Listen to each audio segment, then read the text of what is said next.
Esteban Ovalle no solamente nos dio los datos o nos da los datos en su texto Mártires de Fundidora de las personas que se accidentaron en este que fue tal vez el accidente más conocido de la historia de la empresa, el 20 de noviembre de 1971, sino que el historiador, digamos, fríamente, a veces solamente toma estos datos, ¿no?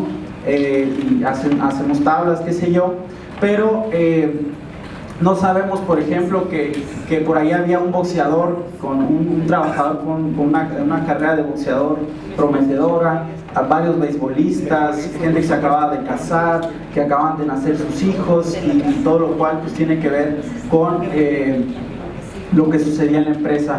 Ahora aquí también quisiera mencionar que esta información, más la participación del ingeniero José Luis Albarán con nosotros en la fototeca, nos permitió identificar una serie de fotografías que tenemos ahí sobre el accidente que estaban mal catalogadas, y ahorita voy a platicar por qué.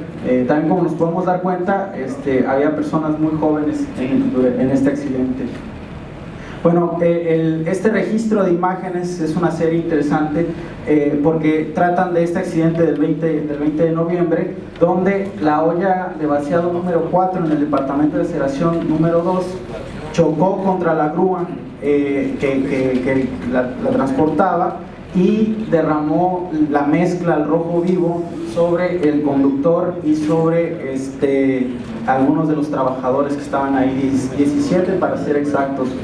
Teníamos estos registros que estaban catalogados, algunos como accidentes, simplemente no tan vinculados a este hecho, pero que también nos ayudan a reconstruir lo que Esteban Ovalle plantea en su libro.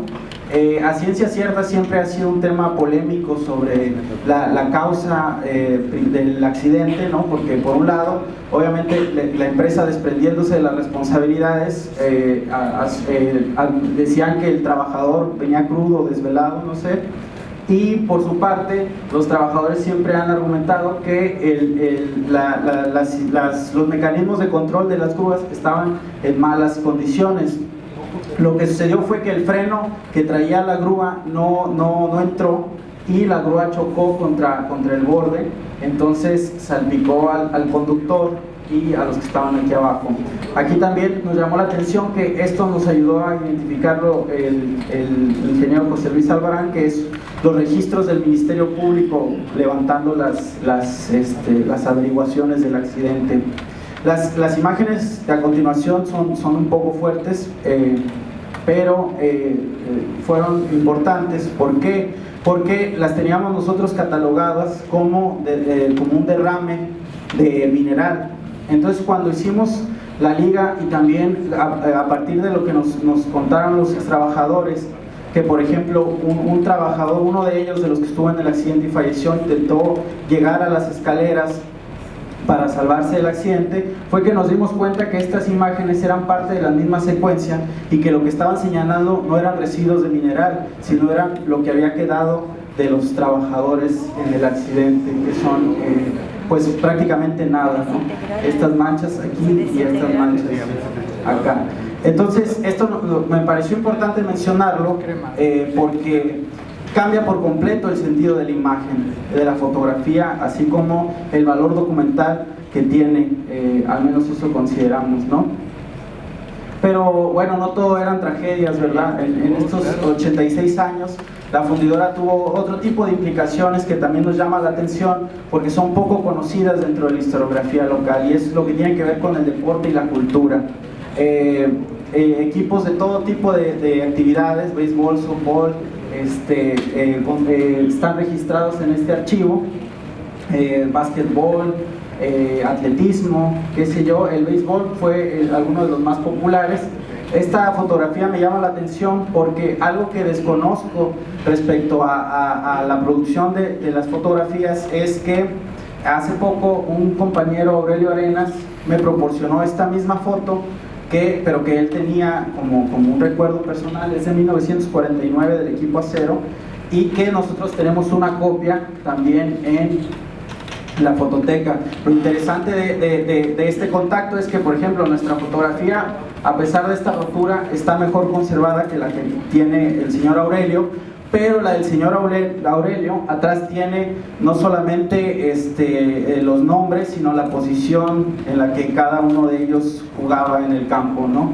Entonces considero que esto es importante porque no es lo mismo tener una fotografía y poner equipo de béisbol Acero a reconocer a los integrantes del equipo, ¿no? Y si bateaban bien o no bateaban bien o qué también lanzaban, ¿no? Otra cuestión interesante, a propósito también agradeciendo la presencia de nuestro compañero Ramón Hernández, que vale la pena decir que es el único trabajador que he identificado en las fotografías y que a ver si él se reconoce por aquí, que si no le atino, aquí anda, ¿no? Y por acá también se veía, nada más que está muy pequeña. Y este es un equipo muy interesante porque es el equipo Elefantes de los escaladores de Fundidora, ¿no? Que una de sus hazañas, entre muchas otras, fue poner una cruz en el Cerro de la Silla. Nos contaba el señor Hernández que incluso el equipo, por ejemplo el piolet que él utilizaba, lo hicieron ahí mismo en Fundidora y estaba grabado y todo, ¿no? Tenía también su club de recreación y bueno, pues esto vinculó a más gente que no trabajaba en Fundidora pero que le interesaba el alpinismo, ¿no? Algunas de estas fotografías que también están en el acervo nos han enseñado que los trabajadores también conservan algún duplicado o alguna imagen de esta serie, ¿no? Lo que sería interesante ver cómo fue que se construyeron, ¿no? Quién las tomó y cómo se repartieron. En lo que tiene que ver con las cuestiones culturales, esto sí, el deporte hasta cierto punto lo podíamos incluir, que bueno, las fábricas de antes siempre le apostaban a que los trabajadores tuvieran equipos de algo, pero la parte que tiene que ver con la cultura y el arte también resultó una gran sorpresa cuando entramos a trabajar en el archivo de Fundidora, porque estos registros hechos en cámaras de menor formato y de rollo, algunos muestran la presencia de eventos importantes no solamente para los trabajadores de la empresa sino para la vida cultural del estado.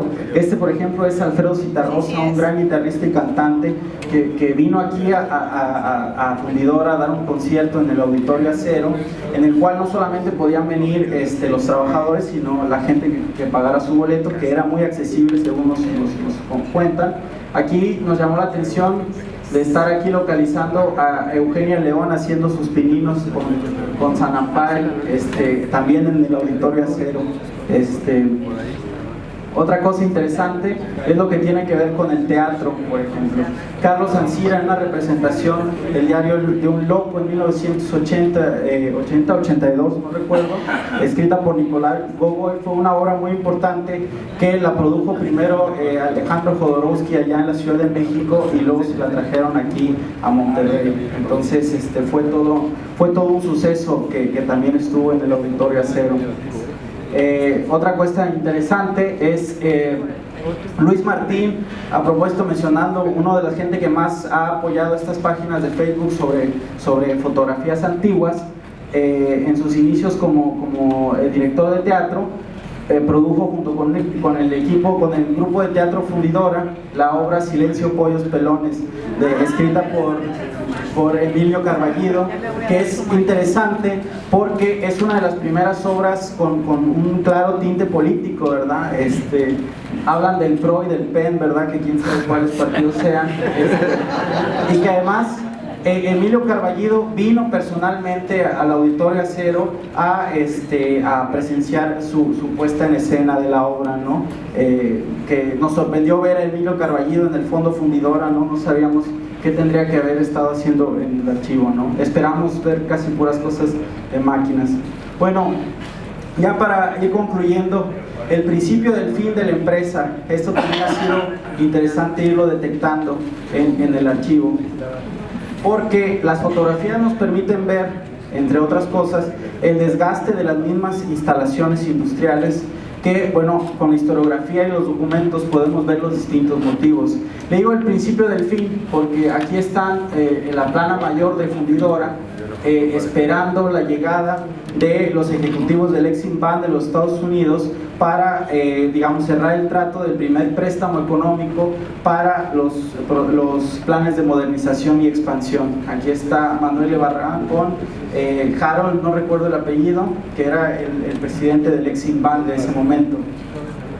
Lo interesante fue que Exim Bank fue el principal banco que dio los préstamos a la compañía fundidora, y que por ser un banco estadounidense y por, digamos, la dinámica económica, los préstamos se otorgaban en dólares.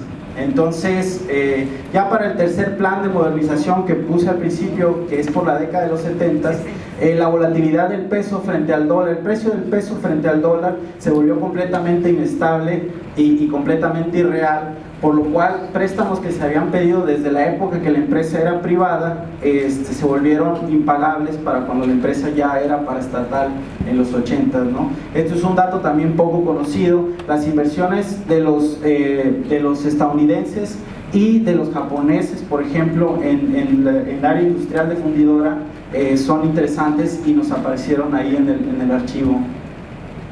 Y bueno, se conjugan con otros factores. Este fue un acontecimiento interesante que documentó la misma empresa a los vecinos que se manifestaron en contra de, en la tercera modernización de fundidora se planteó la construcción de una planta peletizadora, que es donde hoy ustedes pueden ver el hotel Cintermex, el hotel Holiday Inn, y que tiene como unos arcos rojos, que son estos que se ven por acá, y que eran de esta planta, que lo que hacía era como concentrados de mineral con la mezcla para los hornos altos. Sin embargo, como ustedes pueden darse cuenta con esta montaña que equipara al Cerro de la Silla, ¿no? Esto era mineral que con cualquier aire se podía volar. Entonces algo que sucedía era que los vecinos de las colonias obreras y las